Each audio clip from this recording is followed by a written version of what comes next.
لور ولګېده د پلار یې تفسیر ویست په دا حالاتو کې پلار یې جارو وهله او پلار یې تفسیر ویستلو پلار ورته ته مله تفسیر مو وباسه لور ولګېده ها پلار خبره ونه منله او تفسیر یې ویستل هغه په سوشل میډیا باندې اپلوډ کړ هغه دنیا خلک وکتل تاسو سره دا وګوره سټوري دی مطلب څه دی نو یو پلار او په سرکاري په اداره کې نوکر هغه جارو به وهله په ډېر ټایم نه او نو بیا لور ورته بلاشه تعلیم کړی او پلار لور بیا د سرکاري جاب کې هغه هلته بیا بدله شو د پلار زیته نو پلار چې ته ویل دا چاته مو وایي ته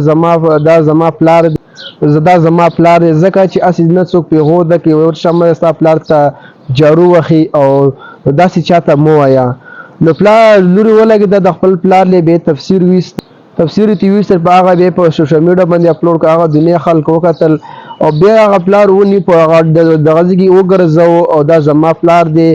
ځکه چې هغې ویل ته زما پلار یې هر رنګی ته زما پلار یې په هر حالاتو کې ځکه چې تا په موږ باندې تعلیم کړی دی دا دې مقام ته رسولی وو او نن سرکاري جاب کې یم او زه شرم کوم هیڅ کله پلار باندې شرم نه دی فکر هر رنګی زما پلار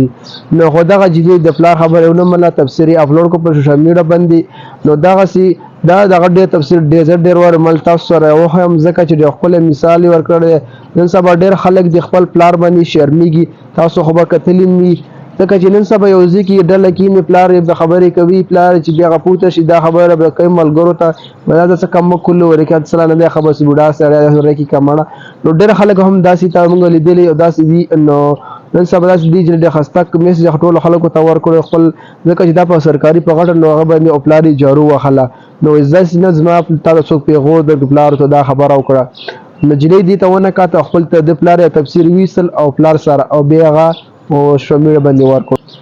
که چا پلاران نه وي هغو له تپوس کوي د پلار څه اصلیت دی او نو مال دا ویډیو تاسو سره شریک هم ډېر ښکلی میسج یې ورکړی و نو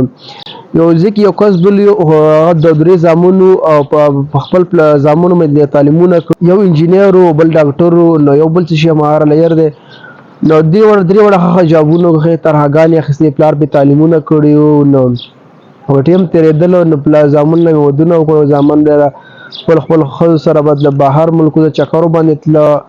ظاهري کې دومره شلو بهر ملکونو ته لاړ زه دومره مشتاق د خپلو مشو دومره مشتاق شلم مسیح زما ارمان بیا یو هم نه راتله او نه راسره په ټلیفون راپېته کوله نه په هېڅ راپېته کوله